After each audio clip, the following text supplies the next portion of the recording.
Prologue. The casual cruelty of conquest. The alien fleet arrived in silence, as though the void itself bent in reverence to their arrogance.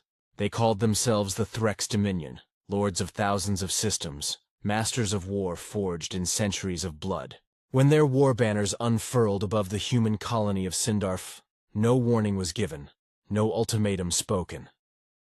The bombardment began without preamble. Cities were erased in flashes that burned shadows into stone. Forests turned to oceans of ash. The few humans who survived the opening strikes were rounded into pens, forced to kneel before the Dominion's commanders. On a broadcast carried across half the galaxy, the Threx Prime strategist declared, "Earth is no world. It is a forge of monsters, a graveyard waiting to claim its reckless spawn. We name it what it has always been, a Deathworld. Its people are dangerous vermin, and vermin must be culled," the Dominion celebrated. Their cruelty was art, their conquest a symphony, and across the stars, lesser species nodded in fear, certain that Earth's small, fragile children would finally meet the end the galaxy had long predicted. They thought they understood humans. They had not even glimpsed us. Mocking the ashes, in the grand citadels of the Dominion, banquets were held in honor of Sindarfor's burning. Threx generals toasted to the extermination of Earth's chaos. Slave races were forced to chant mockeries of humanity, their voices echoing through crystal halls. The alien broadcasts grew bolder, sharper, dripping with contempt. Humans are reckless. Humans are fragile. Humans are too bound to their planet to matter. They replayed images of human cities turned to glass, of colonies shattered, of envoys executed while begging for mercy. Each transmission was meant as a warning to Earth itself. Submit or share their fate. The galaxy nodded in resignation. Earth had no empire, no network of dominions, no armadas large enough to rival the Threx. The assumption was simple, arrogant, absolute. Humanity would grieve, but humanity would break, and yet, amidst the mourning, amidst the smoke and ruin, silence gathered on Earth. A silence that was not surrender. A silence that was war taking breath. The silence breaks. It began with the stars dimming. Across Dominion sectors, strange shadows passed against suns. At first, they were dismissed as anomalies, void echoes, tricks of physics. But then the shadows moved with purpose. Fleets, human fleets, emerged from the dark like phantoms. Each vessel etched with names the galaxy had never heard, but would soon never forget. Earth's silence ended with a single transmission, cold and unyielding. Sindarfor will be avenged. To those who mocked our dead, listen carefully. You thought us fragile. You will learn what it means to awaken a death world. Dreadnoughts stirred, their hulls black as obsidian, bristling with weapons that hummed like the throats of titans. Carriers, silent for decades, unfolded like leviathans stretching in the dark. Frigates formed packs, moving with predatory precision, wolves encircling their prey, and in the heart of it all stood one ship, one man. A commander whose name the Dominion would never dare forget. He did not roar, he did not curse. His voice was soft, almost gentle when he spoke. You called Earth a death world. Now you will see why. The flood of retribution, the first Dominion fleet to face humanity, laughed. Their commanders mocked the size of Earth's ships, their primitive designs, their outdated drives. Laughter echoed across comms as they opened fire. And then the laughter ended.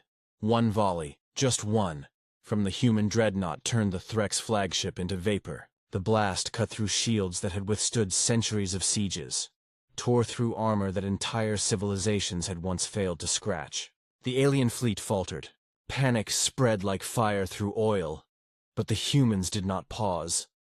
Like a storm given flesh, the Earth fleets advanced. Torpedoes fell like burning rain.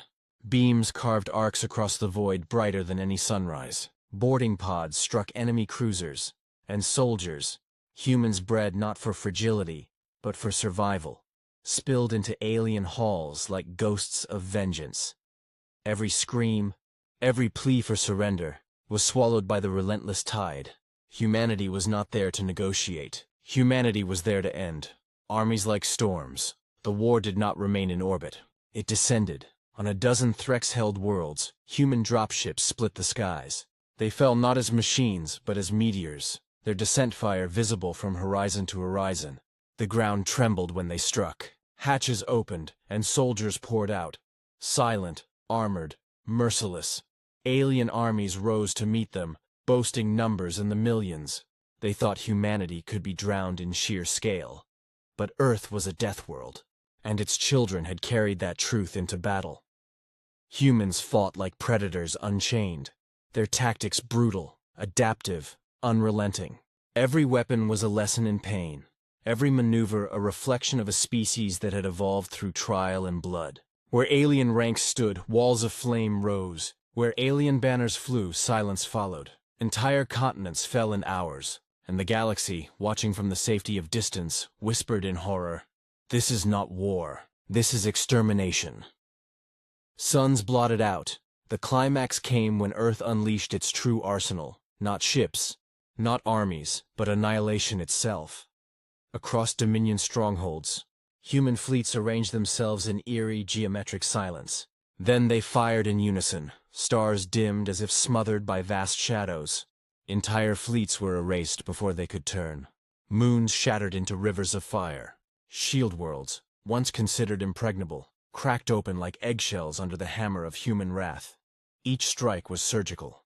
Each strike was deliberate. Humanity was not reckless. Humanity was precise. They had learned from predators older than civilization itself. Patience, silence, and the strike that ends all. The Dominion shrieked for aid. None came.